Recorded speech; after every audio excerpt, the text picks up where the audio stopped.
Peterson, and I work as an educational consultant for the Allegheny Intermediate Unit. And I do a lot of work with individuals with autism. I do a lot of work in schools related to inclusive practices, so talking about how do we include kids successfully in the general ed environment. I also do co-teaching, which I know in your district you also have that, where you've got general ed and special ed kind of collaborating together to deliver instruction for students. And I'm also a mom.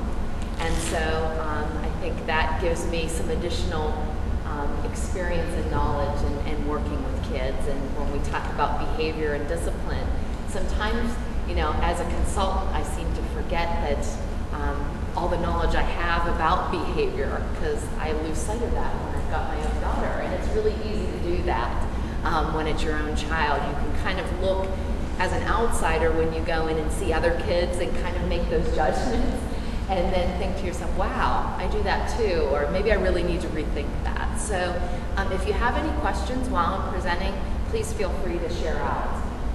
The handout packet that I provided for you will kind of go over what's in there towards the end of the presentation. It's really just resources for you to have for home, okay? So we'll go ahead and get started. So what I want to talk about are the ABCs of behavior. Talk about really the context and environment that influences behavior, because you know your students, or your children, I'm sorry, I'm so used to talking to educators, that I know my daughter well enough to know in certain environments I'm going to see certain behaviors, and I know her behavior at home differs than what she performs at school. And so you'll be sitting in on a conference and you'll hear, wow, you know, she does so well, she's so social, you know, she gets all her work done. It's like, geez, when I do homework with her at home, I'm not seeing the same thing. So how can I kind of work through some of that? When I'm talking about antecedents to behavior, I'm talking about what happens prior to a behavior, whether it's good, bad, or indifferent. Okay, so we'll kind of define that. And to keep in mind that every behavior you see serves a function or a purpose. And it's either to get or to avoid. And so when we talk about to get, it's typically to get attention, to get access to something that's preferred, or to avoid attention, or to avoid a task or an activity or something that may be perceived to be, you know, undesirable for them, okay? So we're gonna start out with a warm-up activity, and I want you to put your thumbs up if you agree with the statement, and if you don't agree, put your thumbs down, okay?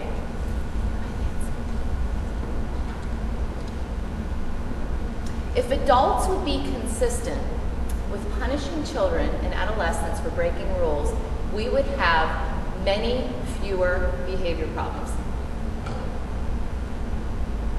Okay, thumbs up, everybody agrees with that, okay, good. We cannot expect children to behave appropriately when expectations are different between school and home and between teachers and classrooms.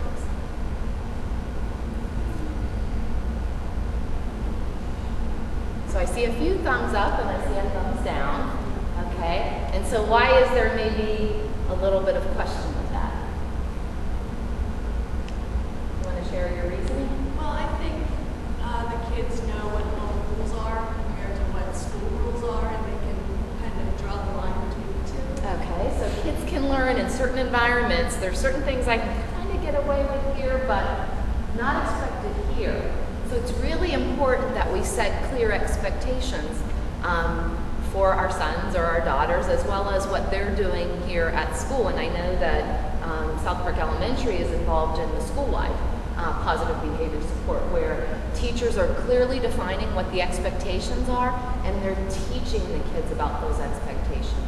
Because sometimes we make the assumption that kids should just know better.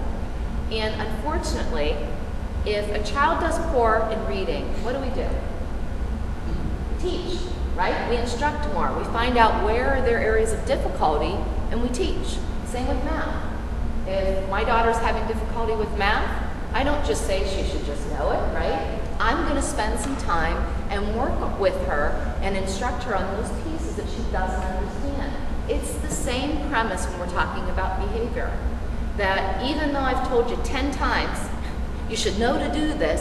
Until I go about being very direct in teaching it and showing models of it, then I can say, I've done my job, I taught her, you know, it's all good, and I'll begin to see those changes, okay?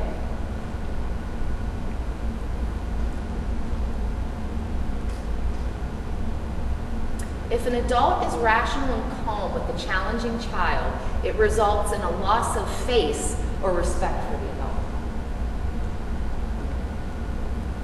Good. Now as he comes down with that. If anything, we are supposed to serve as models for students, or models for our kids, I apologize, for appropriate behavior. And if what they do impacts us and we begin to behave like them, what are we teaching them inadvertently? That it's okay to behave and react that way. And if we want to get them calm and neutral to a point where we can have good conversation with them, we need to model that calm and neutral tone, right? In obedience school, it is the dog's behavior that is being modified.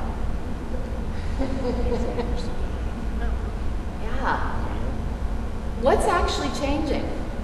Is it the owner? Huh? Is it the owner? Absolutely. Our reaction to the dog's behavior, right? Because obviously what we're doing isn't working. You know, if the dog doesn't sit when we make that command, is it the dog's fault or our fault for not teaching a different way, or maybe the way we went about teaching, okay? And so it's really a different way of viewing things, I think. So we talk about teach and manage social behaviors directly and proactively. So we already teach reading, math, physics, music, driving. Why don't we also have that same philosophy with behavior? And, you know, I've worked with a lot of students in a variety of settings that come from a variety of different backgrounds.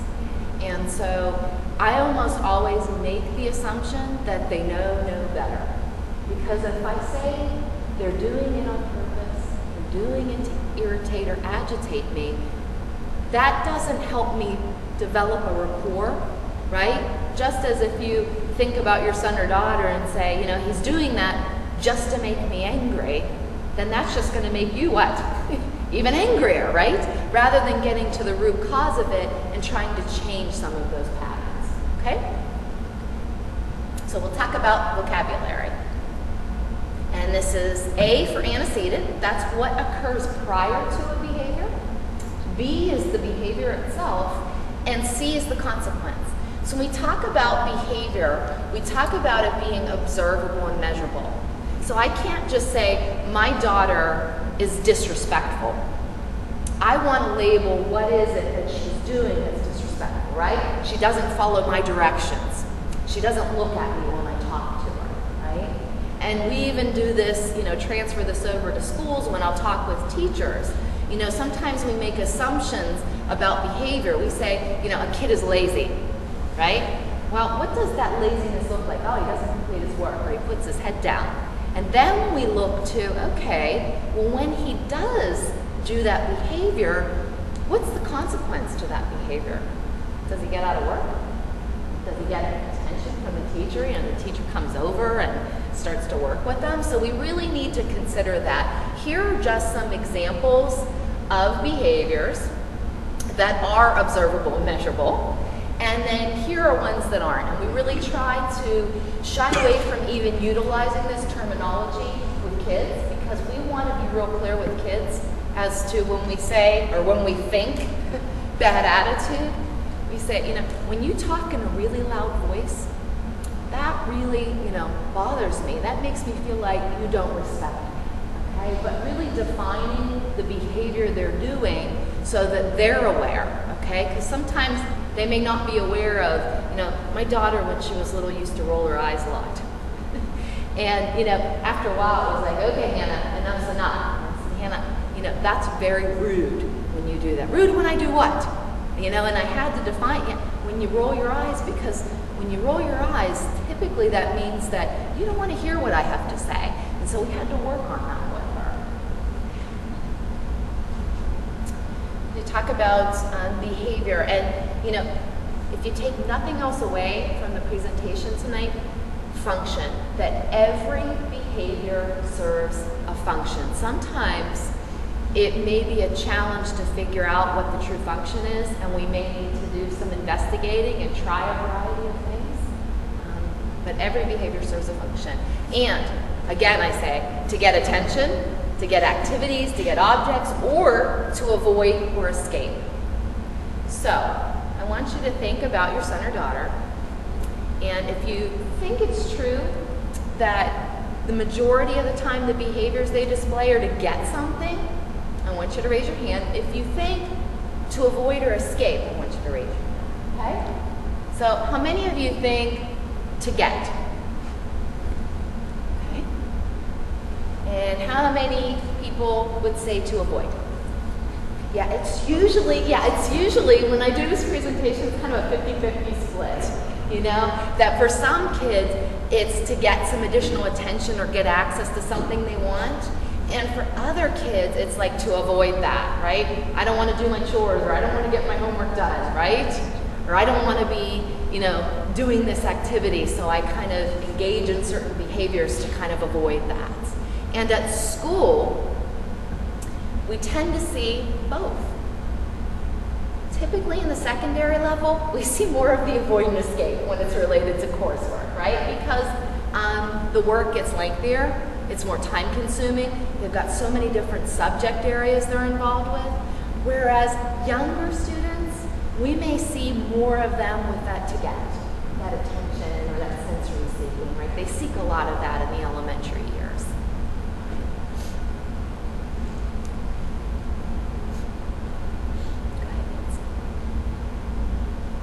So antecedent, any event that occurs immediately before a behavior. So let's say the behavior is the child screams. What might be an antecedent to that screaming? Maybe if you think about your own son or daughter. They saw a bug.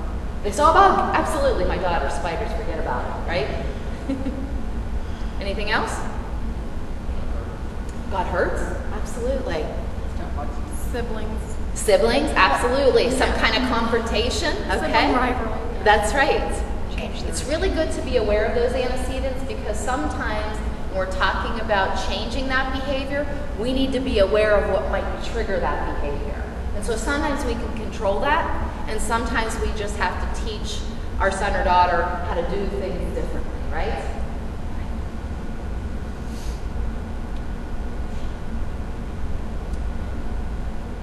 And again, paying close attention to who's around the student. Is it a certain activity? It's a certain adult or a peer or a sibling, right? Or a certain location or environment. Or that you made that demand or request, you know? It's like a given when I say to my daughter, it's time for a bath. It's like, 15 more minutes, Mom, you know? She wants to kind of wait that out a little bit. It's easier to prevent a behavior from occurring than to deal with it after it's happened. And if we're aware of the cause of the behavior, a lot of time we can support the child when we know those triggers are going to happen or occur. A consequence. It's any event that follows a behavior and influences the future rate of the behavior. And a consequence can be negative or positive, okay? So I liken it to the example of you've got two kids and they're in front of the chalkboard and they're banging erasers. And one gets to clean the erasers because it's a reinforcer. The other is cleaning the erasers because it was a punishment for that student, right? So for some kids, eraser cleaning may be very reinforcing. For others, it's punishing for them, right? And so sometimes we think what might be negative for a student or undesirable may actually be the opposite, okay? So we've got to be aware of that as well too. So reinforcement, a consequence that results in increasing or maintaining the future rate of the behavior, whereas a punishment is a consequence that results in the future or in the decrease of the future rate of the behavior it follows. So think about some of the reinforcement that you provide your kids at home. What are some examples? What's some reinforcement you do? Provide a schedule. Providing a schedule, okay. I know with my daughter, she responds really well to verbal praise. Letting them watch TV. Right, getting access to a preferred activity. Anything else? Any kinds of tangibles or anything? Yes. We have like a punch card, and when they fill it up, they get a reward lunch break, so they get a punch on their card. Oh, okay. Exciting. So you use a punch card, and so when they get a punch card, that's reinforcement. Okay. How about punishment? Oh, you never punish your kids, right?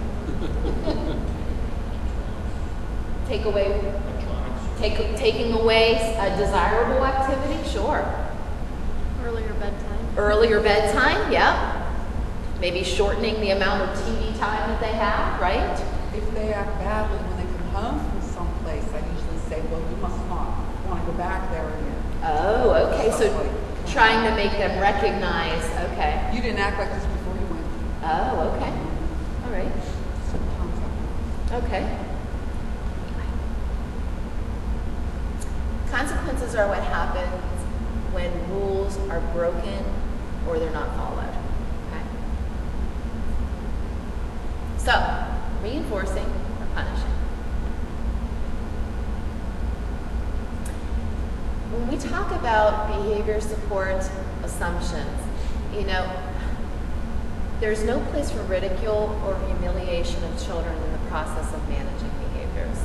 I remember being in the grocery store with my daughter, and she kept whining because she wanted this doll. And I had told her numerous times, I'm not getting a doll. You know, I'd asked for it for her birthday, and she kept at it. She started getting a little loud, and there were other people around, and it was embarrassing for me. And so what did I do? But I imitated her behavior by getting loud, getting boisterous, and finally transitioning her out of the store. And as she was sobbing in the car, I was thinking back to my reaction to her behavior. And I was thinking, wow, did I really do the right thing? Because I didn't remain calm and neutral.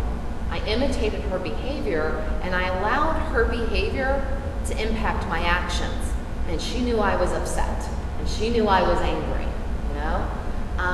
So I think we always have to be aware of that we need to feel like we can't control their behavior, but we can control our reaction to their behavior. And that's really what's important. That's really what's key. Inappropriate behavior is learned and predictable. My daughter didn't want to sleep in her own bed, and she would scream and cry and run out of the bedroom, and this happened for about 2 weeks. And guess what? And I'm a behavior consultant. I kept giving in, but it kept, later and later, where she'd get up in the middle of the night and sneak into my bed, and finally we had to set up a new system. So I created a bedtime routine for her. I gave her reinforcement for staying in her own bed, and she earned points on her chart. I mean, that was the way I had to go about doing things differently. I had to almost create a new routine for her and reinforce her for the desirable behavior, because when she was engaging in the inappropriate behavior, was she still getting what she wanted? Yeah, eventually she got access to the bedroom. So, I had to go about changing that for her. And inappropriate behavior is a child's best effort to be successful, especially when we're talking about our kids who are on the spectrum. The fact that they lack social skills and aren't really aware of communication and behavioral differences, that we have to actually formally teach those behaviors to our kids.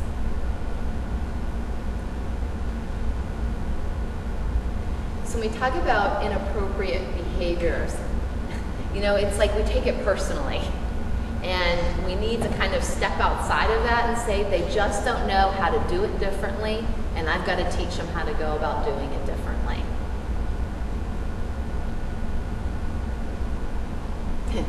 So we talk about what kinds of kids can display problematic behavior. I know, don't you love it? All kids with and without labels, right? My daughter has no label associated to her, and I've had behavioral challenges with her, just as I'm sure all of you have as well with your sons or daughters, whether they have labels or they don't, right?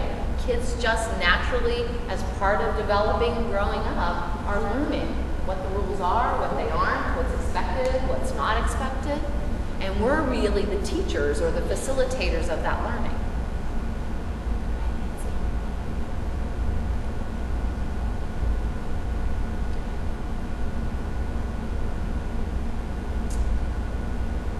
We have research that proves we can improve behavior by 80%. We can spend our time yelling at our kids to do something, or we can spend our time telling kids what they are doing correctly. So I put it out there. Which one will be more fun? Right? If we get into so much negative thoughts and all we see are the negative, then we lose sight of all the positives.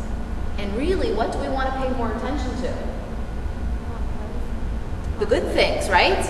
In the hopes that by attending to those good behaviors, what? We're going to see an increase in that. And when they're engaging in those, and I don't like to say bad behaviors, but behaviors we would like to see, if we're not attending to those, what are we going to see?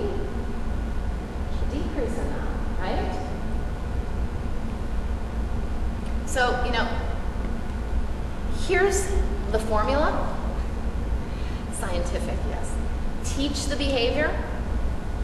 When we talk about imprint the behavior by modeling, it's really by us modeling through our body posture, through the way we have conversation with our son or daughter, practicing the behavior, and praising appropriate attempts.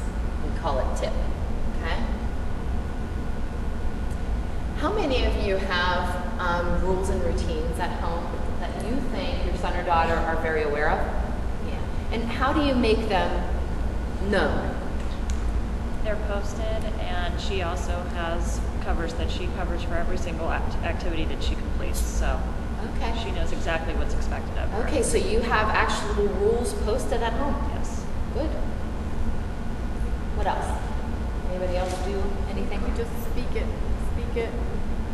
You label it a lot, you model it a lot, you remind them a lot. I am just so worn out every day just by talking so much, I've got 4 little ones and I'm just constantly talking to them. And that's why it's nice to actually have the rules posted or visual in some way, because then they have something to reference back, and so you don't have to do all that verbal. And so you can create your own rules Yeah, I should at draw home. some pictures or something. Yeah, absolutely. We've done it at home where, you can have the kids create their own drawings of here's the rule, that we don't, that we talk in a soft voice inside. I always try to label the rules in a positive way. I don't label the things I don't want to see. So I don't say don't shout in the house. Instead I say use your inside voice, right? Because if we're developing those rules and we're labeling what we don't want to see, that may send a mixed message to our son or daughter that that might be what they focus on, okay? So really we want to label the behavior that we want to see. And so by saying use your inside voice, keep your hands to yourself, follow the directions, or get your chores done, or complete your homework, it's all those positive behaviors that we should be attending to anyway, right? How about routines?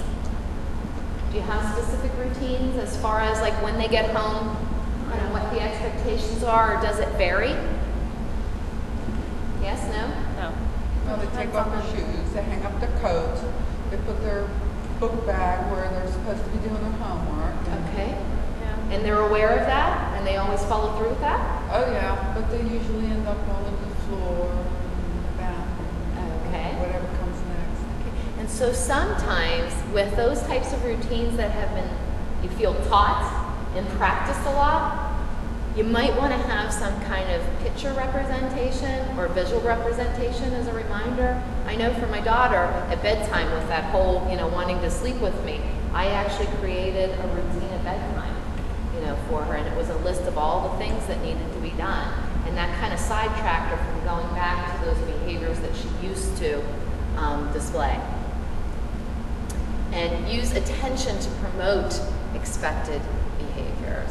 And so, the ratio that should be followed is if I have to make almost like a negative statement or a redirection to my daughter Hannah, that I should have 5 positives to replace that, because what I want to teach her is I'm going to attend to you more when you're being good as opposed to when you're doing things that I don't expect you to do, right?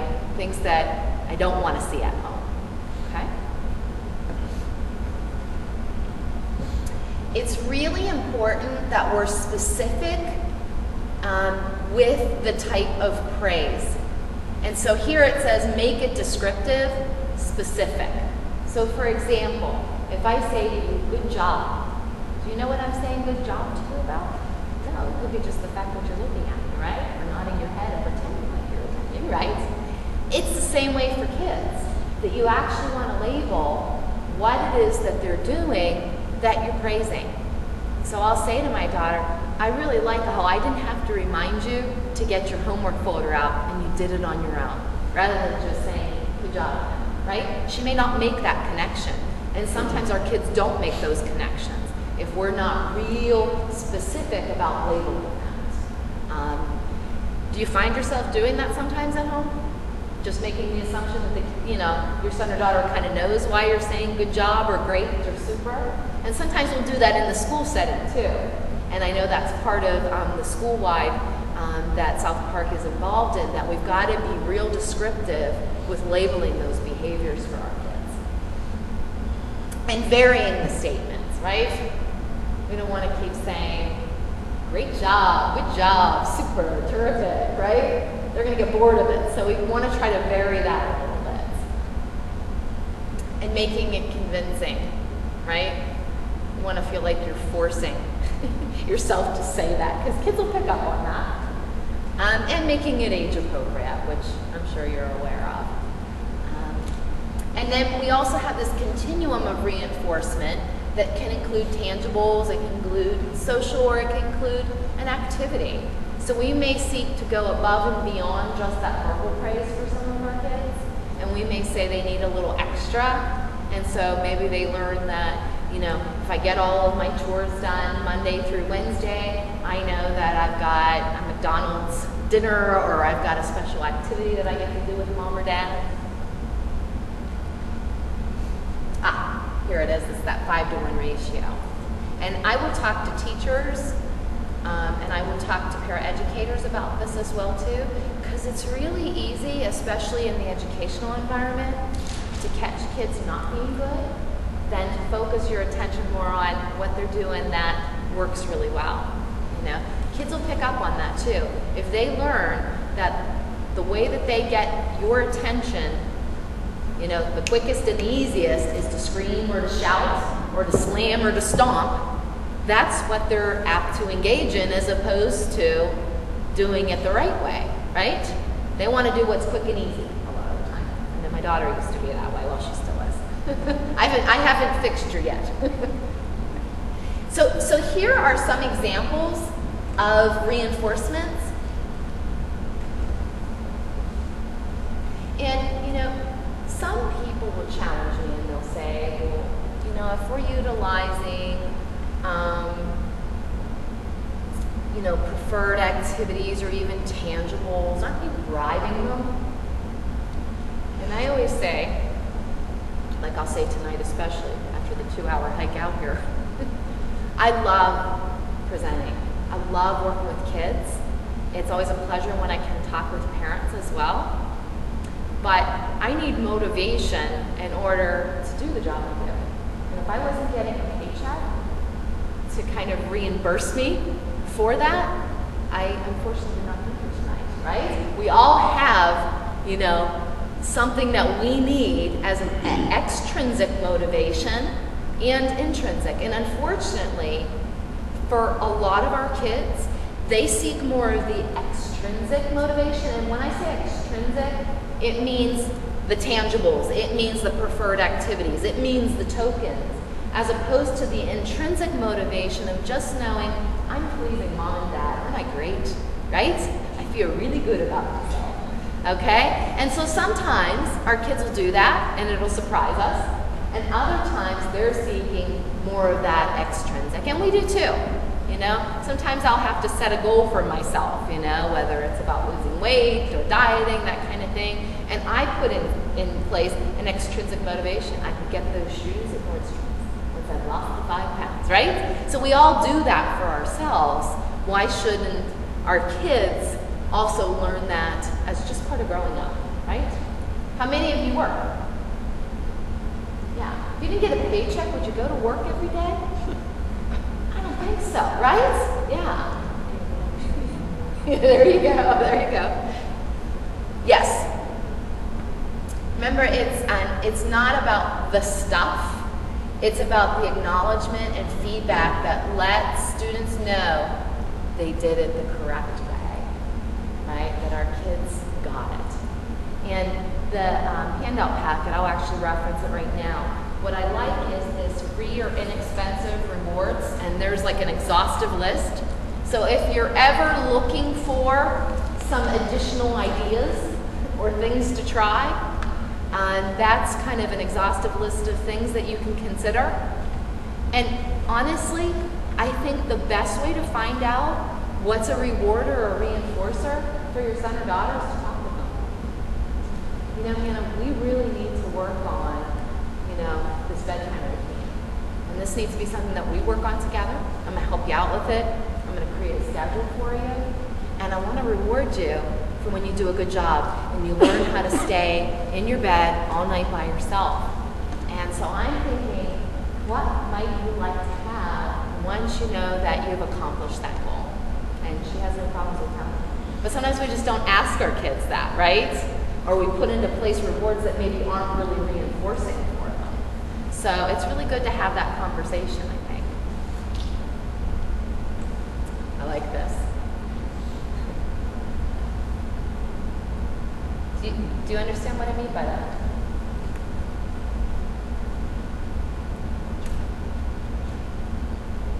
You shaking your head yes? You want to share? The kids are going to put their energy into what you're going to give them the attention and feedback for. Absolutely. If you're positive, if you're looking for the positive, that's where the energy and attention is going to go. If all you can ever see are all the things that you want to change or you want the kid to do differently, they're going to pick up on that. They're going to get frustrated. You're going to get frustrated, and nothing's going to get accomplished, right? And you know, this kind of highlights it. Pay more attention to the behaviors you want than the behaviors you don't want. And that's really hard to do sometimes, because sometimes we want a quick fix. You know, especially if a child's like screaming or being very disruptive, you know, at home. It's really easy to try to attend to that instead of, and I utilize this term, we never ignore kids. We never ignore kids. We withdraw attention, okay? That's my fancy term. We withdraw attention when they're behaving in a way that we don't feel is acceptable. The minute we see signs that they've calmed down or they've stopped with that behavior, that's when we go and have that conversation. Because if we try to do it when they're already escalated, what happens? I escalate. Yes, it's just natural, isn't it? Yeah, you escalate, and then what happens? They escalate. They escalate even more, and then you find what? Yourself getting into this battle, right? And trust me when I tell you, you don't win in the end. Even if eventually the child gives in, are you really winning, right? Because look at what you had to go through to get there, you know? And so that's a real struggle, I think, sometimes for parents.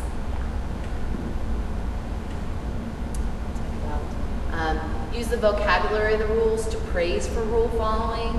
I really like how, you know, you got all your homework done, or I really like how you made your bed, or I like how you shared, or I like how you turned the TV off at 8 o'clock because you know it's time for bed. And this expanding reinforcement choices and varied choices often kids will get bored with the same thing all the time. Do you believe that? Like if the only thing you have at home that you use as a reinforcer is computer time or the Wii or they'll get to a point where they're saturated with it, you know, and they could care less anymore. And so you find like, wait a second. 3 weeks ago when I said he couldn't have his Mario Brothers if he didn't, you know, complete the chores, it worked really well. And now it's not working anymore, right? That's why it's important to always have a variety of choices available. Because sometimes kids will be like, I'm bored with this. I don't really care if you take the Mario Brother away. Whereas if you have a bunch of different options for them, they're going to find something in that list that they're going to like to do. Okay. Here is my contact information. What I'd like to do now is I'd like to go through some of the resource packet, what I have shared with you. But before I do that, I want to see if there are any specific questions that I can help out with. I hope I talked in language that was parent-friendly. I find myself getting so used to talking to educators sometimes that I hope that my language was okay. So, let's look at do you have an extra handout packet so I can kind of walk them through what's in there?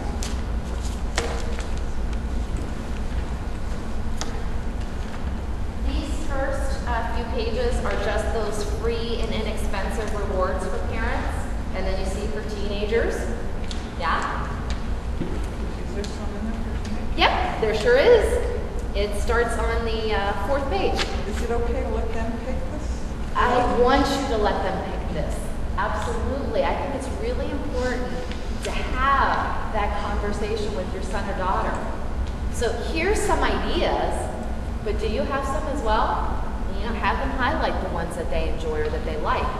Not only are we getting input from them, but we're also doing what? Giving them a variety of choices, not just one thing all the time that we know eventually they're going to get bored with. Okay? I also have in here this chart.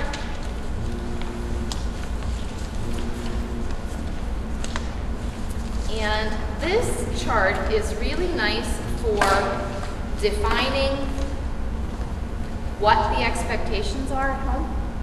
Okay? When I talk about making it visual, for some kids it needs to be visual. Especially for kids with disabilities who, you know, if they've got attentional issues or they've got other things going on, they may forget this. And it's not that they're trying to be bad. It's a matter of just losing track of that thought or that rule. So you can list down these expectations, and what you can do is have them earn points for this, okay? And you determine how they earn a point or don't earn a point. And then once they've earned the points, you can have them cash in for something they enjoy. It could be something from that list of rewards, or it could be something else that you choose to do in the home setting.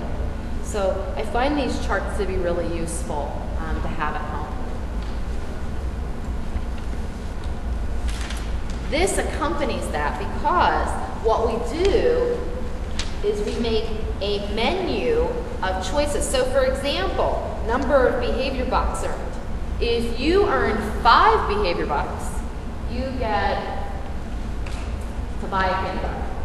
As opposed to when you earn 50, you get to go with a friend to the movie. So we up the ante a little bit, okay? So for some of our kids, they may seek just that 5 and 10 and 15. But for some of our kids, they may want that big payoff. And so you're going to see more desirable behaviors consistently because they want to earn the big prize, right? And we do that in schools as well too. We call them typically token systems or tally systems for them. And I think that's a really good way to teach them. You know, almost like you do this amount for me, you get this. You kind of get the bare minimum. Isn't that the way it is in life too, right? But you exceed the expectations and you earn the big prize, okay? And so here's where you'd actually talk with your son or daughter to kind of create this menu as well too, okay? Since Angry Birds is like, you know, So who out there, well, is it still cool? Is Angry Birds still in? Yes, no? Well, I know adults that play Angry Birds, so that's why I picked the Angry Birds theme. Things they need to work on. And of course, you want to state them in positive terms, right? Listening when mom or dad tells me, you know, getting my chores done, you know, completing my homework, whatever that might be, getting along with my brother or sister, whatever that might be, and then they're earning check boxes for that. Okay, and you determine how they would go about earning that tally or that check mark. And for some kids, we can't say all or nothing. For some kids, they need that warning. So you may say to them, okay, so let's say they start to shout, you may go over and say, now remember, if you keep doing that, I'm not going to be able to give you your point tonight. Some kids still need that warning, okay? So we don't want to, you know, right away say, because you had one kind of bad behavior that we're going to ruin it for the rest of the night, okay? Here's Mario Brothers 2.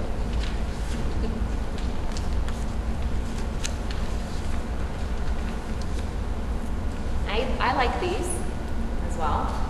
And you can go to Office Max or Kinko's and make multiple copies to where as you see the child doing something good, they get a reward back. And they can place it in their wallet, they can place it in an envelope, whatever. After they've earned so many of these, then they get access to that chart of all the reinforcers or all the rewards. Does that make sense? Along with reward bucks that would be specific to following rules or desirable behaviors, chore bucks, right? Those specific things that need to be done at home, folding clothes, doing dishes, you know, all those kind of cleaning your room. They earn chore bucks as well too. And homework bucks. Okay. I use this with my daughter. My daughter has a really tough time when she's doing her homework that she doesn't get it done in a timely manner. And so now I've kind of timed her sessions and said, this is about how long it should take. And if she beats the clock with it, she earns a homework back.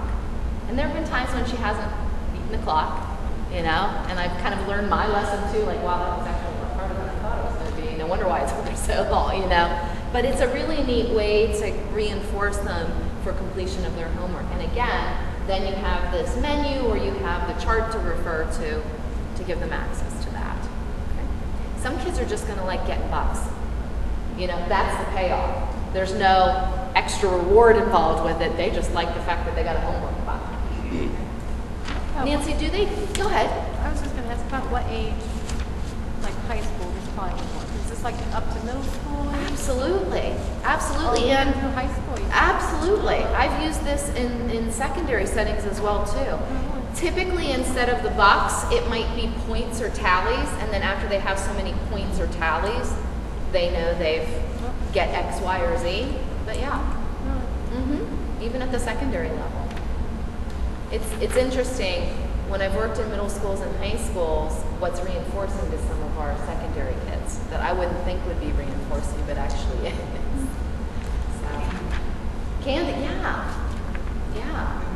Or like those, when those Smencils were really popular, those scented pencils, those were like all the rage at the secondary level. This middle school class, or middle school group I worked with. I don't know why, but they liked them. Boy, this is kind of like elementary. Not for them, it wasn't. So, and talking, I think, with your son or daughter is really important too. You know, what's something that you think you'd like from this list, or some things that maybe you'd like to do that you don't get to do now, and you can work for, that kind of thing. How many behaviors would you recommend trying to focus on in time? I'm glad you brought that up. So typically, when we talk about behavior plans, I'm going to try to make that connection. So when I work with educators in the school setting, I typically will say, if a child has a positive behavior support plan, I don't want to target any more than 3 behaviors. Okay? Why is that? Because if I'm targeting 6 of them, some of those are going to lose what? they're just going to lose that consistency. You know what I mean? I'm not going to have as much time to prioritize those specific rules. Whereas if I'm specific and I target 2 to 3, I know I'm going to do it well because I'm going to be teaching that along the way as well too. Okay? When I have more than 2 to 3, I think it's too much for kids. You know, they get overwhelmed. It's like, wow, I got to follow all of these. I always say prioritize. If you think about your son or daughter, I'm sure there's probably a list of like 20 things you'd probably like to change. Because I think about that with my daughter, and I'm not meaning that to. But you want to prioritize those that really are the most disruptive, annoying, you know, really get in the way. Okay? As opposed to those ones that, you know, you can deal with time and time. You can remind them, and it's not as much of a focus. Because you know what? You start out with 2 or 3, they do really well with those, they're consistent with those. Sometimes you can add on those additional 2, and those are the ones you really focus on, and you're not really attending to these as much anymore because the kid really got it. Okay? So I'm glad you brought that up, Nancy. Thanks. So I typically say 2 to 3. And always label them in positive terms. I think that's really important as well too. And I talk with that with teachers all the time. You know, it's not like we don't throw, we don't kick, we don't slap. It's we keep our hands to ourselves, right? Because that's really the positive way, and it's reinforcing the behavior that's desirable instead of undesirable. So, do you have any questions for me? Yeah. This is kind of weird. I have like. I don't think it's weird. I have 4 kids, but my kids think it's hilarious to say like potty words, and so they just say it over and over and over. Like, does that? I mean, I just ignore it and wait till they stop thinking it's funny. And I mean, how do I address that in a positive way? I think addressing honestly in a positive way is to make a T-chart. These are home words. These are potty words. And listing all the potty words, and you're going to hear lots of giggling and laughing when that happens, and putting an X over them and saying, when we say these words, it means that you don't earn your point, or it means that, you know, I can't let you do X, Y, or Z. So you probably want to set some kind of consequence in action in relationship to the potty words, but I also label them. And I did that with my daughter as well too. You know, these are words that are okay to say. These are words that are not acceptable, not okay to say. And so you come up with replacement words for the potty words. Yeah. Does that answer your question? Yeah.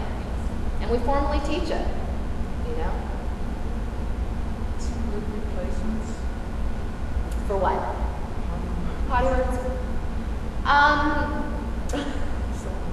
It would depend on the context in which they're using them. If they're using them just to get a laugh, I may list some jokes that they can share with one another to get a laugh from one another, as opposed to using potty words.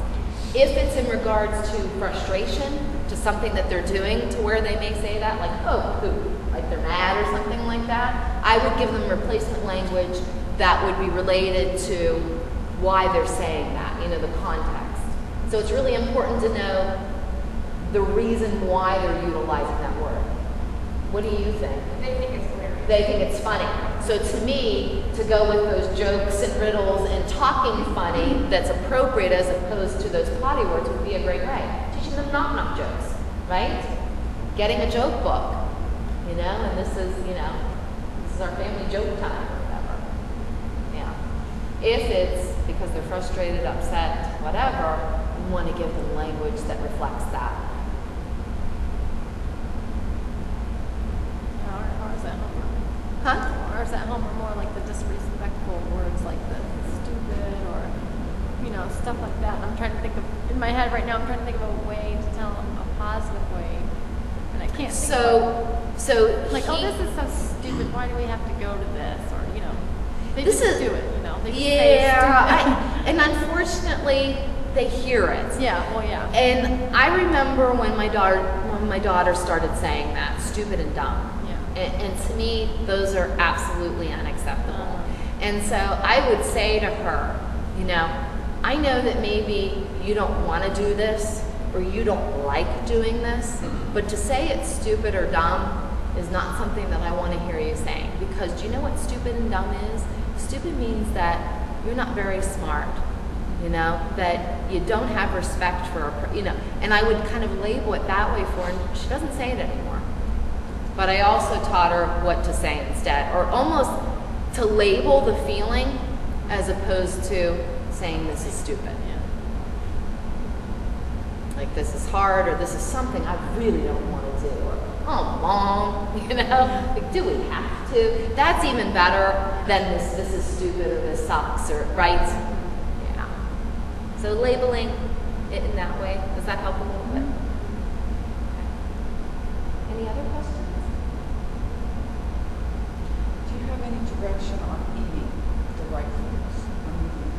I mean, they'll eat breads all day long. You try to give them a vegetable, and they think it's, you know, poison. They're allergic to it. How far are you willing to go with that?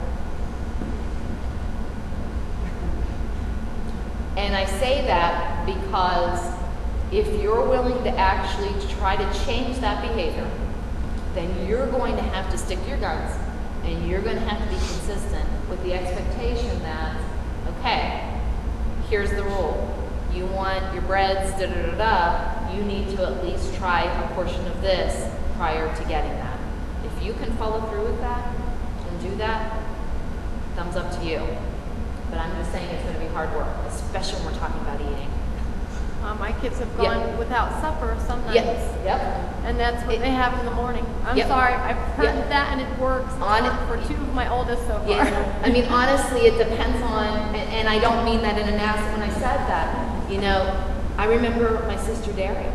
All she ate were Cheerios. Cheerios and fruit she would eat. And my mom finally said one day, no more Cheerios. I'm not buying Cheerios anymore. You know, no more Cheerios. And it was a day and a half before Daria ate something. But guess what? She ate something, and she knew she couldn't have her Cheerios anymore. I mean, she still got some fruit and some water. I mean, that my mom didn't starve her. Don't call CYS. But it took that extreme.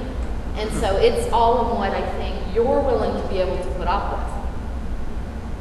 I know we used to battle it. didn't we? Yeah, and it's a that's battle what you worth don't fighting. want. You don't want that. Yeah. It didn't work. And Right. then finally, you know, I think something I read and it said, just be cheery and say, okay, put it in the fridge and you can have it for breakfast tomorrow. And that is that's what we do, and they know that we're serious. I'm just wondering where it's coming from. You're wondering where it's coming from. Okay. What do they eat? That's a good question. Okay. They're very picky eaters. So name some of the foods that they eat. What they will eat. Okay, yeah. That's not candy or junk. Yeah. See, and the problem with diets, if they're eating a lot of candy and junk, we tend to see lots of behaviors in regards to diet. There's a direct correlation there, absolutely. Kids that, you know, drink a lot of pop, eat more sugars, eat more, you know, foods that have got those preservatives and yeah. I remember dairy. They don't eat a lot of anything. Okay. Chinese. Okay. But they're very thin and just not a lot. Sometimes depending, like if you think of a food that they like to eat, sometimes you can find one that's maybe similar to that in texture or taste. I don't know. And you got to be willing to. Oh, there's no problem in us. There's no white bread. There's, you know, just Okay. there's candy and diet. Okay. I get scared. Yeah. There are clinics in the area that do feeding. I don't know if that's what we're talking about. Have they been like this Yeah. all along? Like, Oh, no. even when they were younger? Oh, yeah. Okay. Because Oh, they're still growing and stuff, so it's not, you know. Because sometimes kids at a very early age, when you see those differences, like the textures and stuff, you're apt to find that they're going to have that all throughout their life until you finally kind of put your foot down and say, this is the way it's going to be now. Stay tuned because one of our speakers is on healthy eating. Oh, there you go. Thank you, Thank Nancy. you so much. Yes. They need that. I'm not a dietitian, that's for sure, but Well, I want to thank everyone for coming. As I said, next week